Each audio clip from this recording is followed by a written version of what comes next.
अस्सलाम वालेकुम। I hope आप लोग सब ठीक ठाक हो गए। अब ये एक बहुत ही इंपॉर्टेंट चीज़ है जिसके ऊपर मैंने वीडियो बनानी थी और भाई ने कमेंट करके मुझे याद दिला दिया। आज मैं वीडियो नहीं बना सका थोड़ा सा मसरूफियत की वजह से, लेकिन अब यूएस डॉक पे 45,000 वर्कर्स स्ट्राइक पे आए हैं।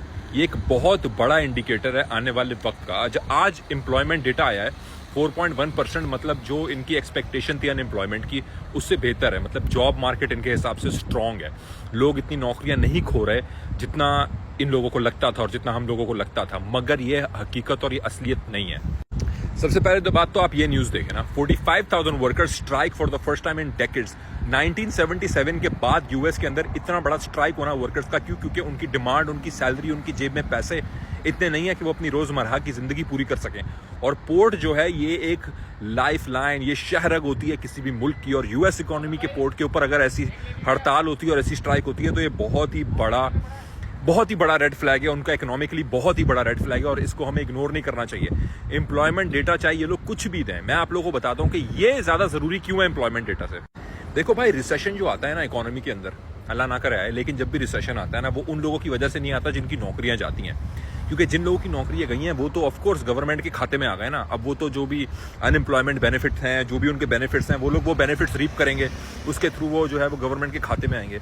लेकिन जो एक्चुअल लोग हैं जो जॉब कर रहे हैं, जो स्ट्राइक पे जा रहे हैं, जिनके जो है वो मीन्स जो है मीट नहीं हो रहे, जो अपने खर्चे पूरे नहीं कर पा रहे, उसकी वजह से हड़ताल कर रहे हैं, रिसेशन उन लोगों की वजह से आता है। रिसेशन उस इंसान की वजह से आता है जिसकी सैलरी महीने के 20-25 दिन में खत्म हो जाती है और महीने का जो आखिरी 10 दिन है, 5 दिन है, हफ्ता है, वो अपना और अपनी फैमिली का क्रेडिट कार्ड पे गुजारता है। सोचो वो बंदा जिस दिन अनएम्प्लॉय होगा और उसके महीनों के क्रेडिट कार्ड्स के बिल जो भरे पड़े हैं, जब वो बिल्स बैंकों के सर पे पड़ेंगे और वो पैसे नहीं दे पाएगा और गवर्नमेंट के सर पे गिरेगा, और जो बैंक्स है उनकी हालत ऐसी होगी कि उनके अंदर से डिपॉजिट्स निकल रहे होंगे क्योंकि इंटरेस्ट रेट कम हो गया और लोगों ने जो बैंकों में पैसा डाला है, लोग वो पैसे मांगने भी आ गए हैं।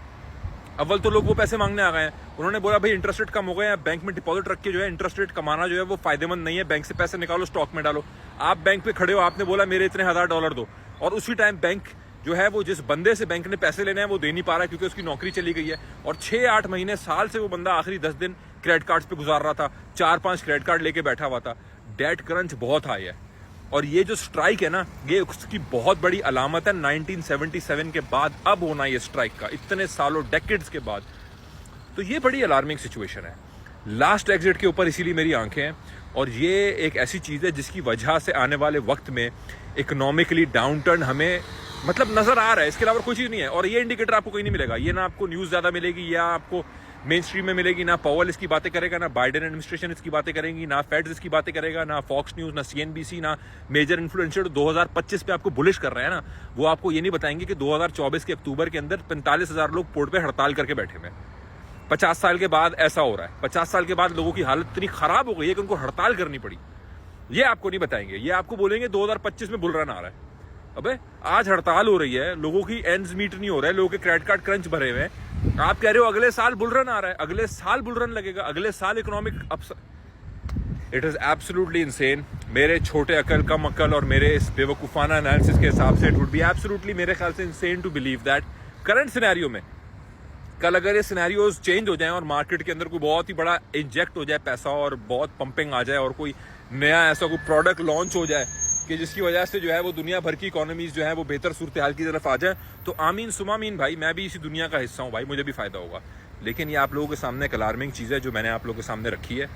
इसको देखें, सुनें, पढ़ें और इसको फैलाएं और लोगों को बताएं और लोगों को समझाएं, क्योंकि ये हर किसी को अफेक्ट करेगा। थैंक यू सो मच, जज़ाकल्लाह।